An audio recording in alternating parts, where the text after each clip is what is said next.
شروع کوم په نامه د خدای چې بخښونکی او مهربانه دی. نن غواړم چې له تاسو سره د انځرانو په ګټو باندې خبرې وکړم.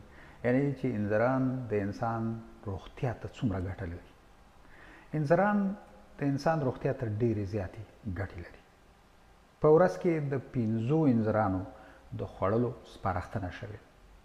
په انځرانو کې ډول ډول د بي وټامینونه دي، همدارنګه د ای وټامین پکې دی، کوم چې د انسان د بدن دغه د ساتنې قوه چې کومه ده، کوم چې یعنې د میکروبونو او ناروغیو څخه بدن ساتي، دا قوي کوي.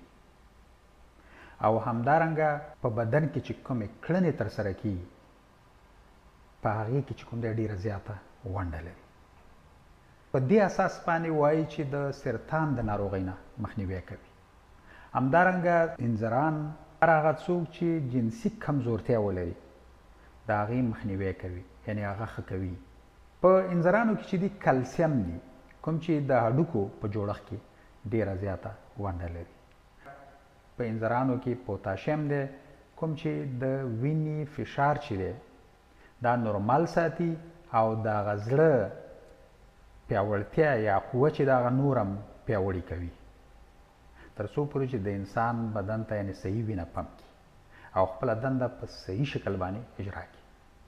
د دې ترڅنګ په انځرانو کې فاسفورس دی، مګنیزیم دی. د انسان په کولمو کې دغه نورمال میکروبونه دي کوم چې د انسان بدن ته ډېره ګټه لري، د هغې ساتنه کوي تر څو پورې چې هغه د منځه ولاړ نه شي.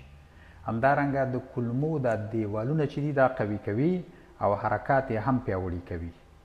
په دې شکل باندې د قبضیت څخه چې دی مخه نیسي. تازه میوه کې د انځرانو څخه هم ګټه پورته کوي. د یوې بلې روغتیایي خپرونې پورې د تاسې اجازت غواړم. ستاسې د بشپړې روغتیا په